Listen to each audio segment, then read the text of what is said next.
She didn't yell. She didn't leave a note. She just stopped being warm. And that silence? It shook you harder than any breakup ever could.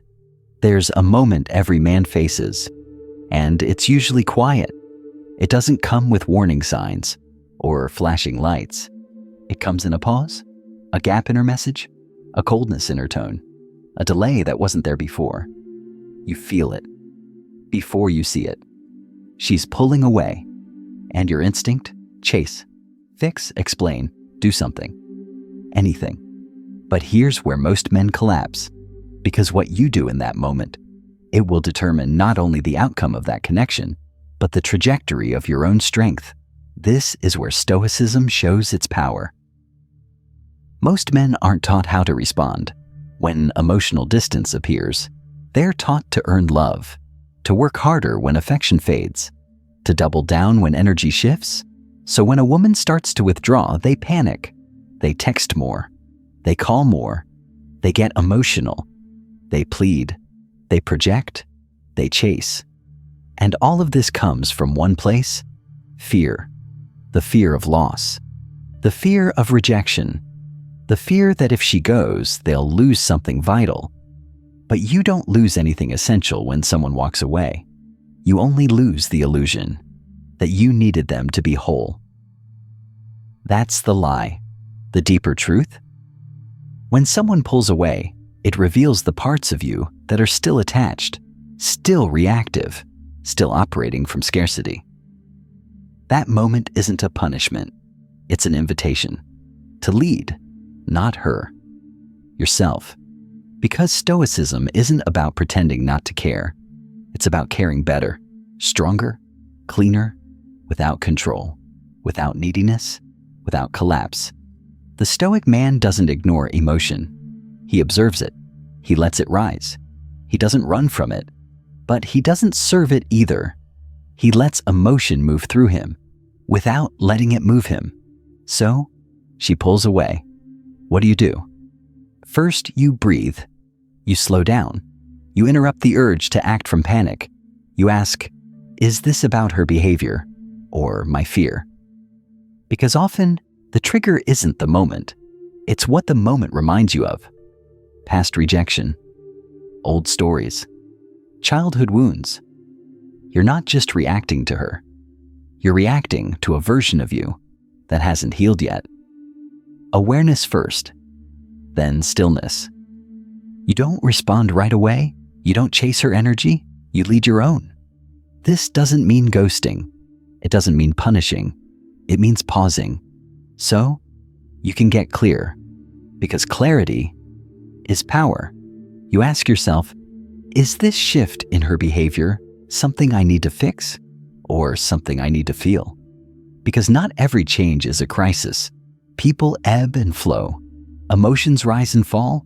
But if your identity is built on constant affirmation, then every silence feels like abandonment.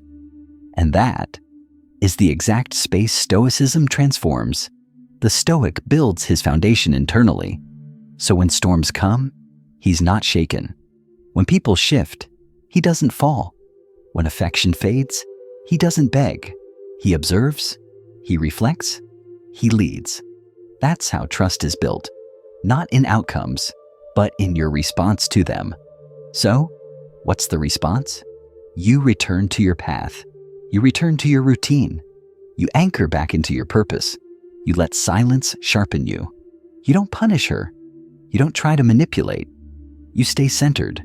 You stay consistent. You keep showing up to your life like you're already whole. And here's the paradox. The less you chase, the more magnetic you become. The less you need her to be okay, the more secure you seem. Women are not drawn to need. They're drawn to presence, to grounded energy, to emotional leadership. And leadership doesn't mean control. It means direction. It means showing her, without forcing, that your peace is not tied to her mood. If she comes back, it's because she feels your clarity. If she doesn't, it's because the connection wasn't meant for your next chapter. Either way, you win. Because your growth is never wasted. Your discipline is never wasted. Your self-respect is never wasted. This is why emotional detachment is power. Not detachment from love, but from illusion, from desperation, from the lie that someone else must validate your worth. The Stoic man leads with open hands. He invites, but never begs. He gives, but never empties himself. He holds space, but never loses ground.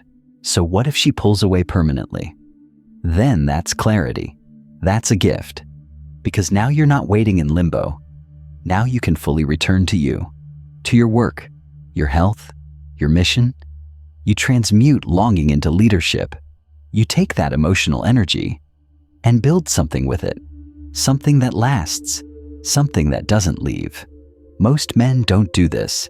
They linger, they ruminate, they replay every text, they rewrite every word, they overanalyze. But what they really fear isn't her loss. It's their emptiness, their silence, their insecurity. And Stoicism teaches you to face all of it, not with force, with presence. Let her pull away, let her shift, let the distance come. Your center doesn't move, your values don't bend, your purpose doesn't pause. You keep building, you keep showing up, you stay rooted, and in time, whether she returns or not, something powerful happens. You stop needing reassurance, you stop living in reaction, you become a man who can hold love without gripping it, who can feel deeply without losing direction, who can lead emotionally without being emotionally led. That's what changes your life. That's what changes your relationships. And it begins in the moment she pulls away, not with a reaction, but with a decision to rise, a decision to master your state, a decision to hold space, not tension. That decision is your freedom. Jake was an ordinary man in his 30s, living in Denver, when his girlfriend suddenly grew distant. Her messages slowed, her voice became cold, the light in her eyes dimmed. Jake panicked. He started doing what most men do, texting frantically, asking, "What's wrong?" Trying to pull her back with promises and pleading. Every time she ignored him, he felt worse about himself. Eventually, she left, not because Jake didn't love enough, but because Jake had lost himself. But instead of blaming her or drowning in pain, Jake came across a quote by Marcus Aurelius: "You have power over your mind, not outside events." And he changed. He stopped texting, stopped explaining. Instead, he began journaling each morning, breathing deeply when sadness hit, training like a warrior, letting emotions guide him, not control him. 6 months later, Jake didn't just recover. He returned stronger, calmer, and happier than he ever was with her, because he no longer needed her to feel peace. He built that peace within himself.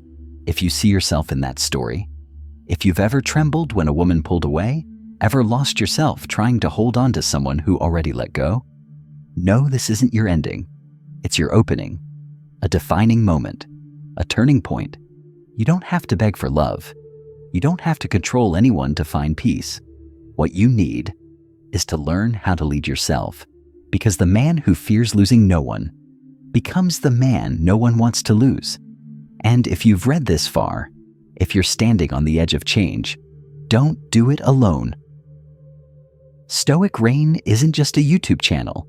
It's a movement, a brotherhood of men choosing logic over panic, inner freedom over emotional chaos. Hit that subscribe button now. Leave a comment below. I choose inner power, so I know you're ready to begin this journey. Share this video with a brother, a friend, someone who needs to hear this. Because the world doesn't need more men who panic when they're left. It needs men who stay grounded when everything else drifts. You don't need to wait. You don't need permission. You are the beginning. Right now, right here.